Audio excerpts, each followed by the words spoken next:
де жас оқырмандар. Өте аз жұмыс жасаса да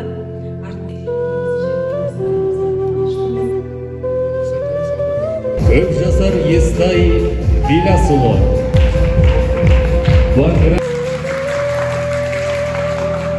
Атытын тұратын еді қол созым Сені шашылған Әмем күшті, құрық солам. ауасы секілденген ағымалы да махаббатым айта жүрер.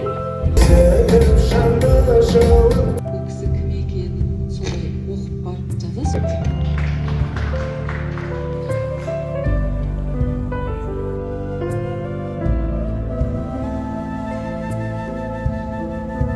Өз дәрежесінде өтті деп ойлаймыз.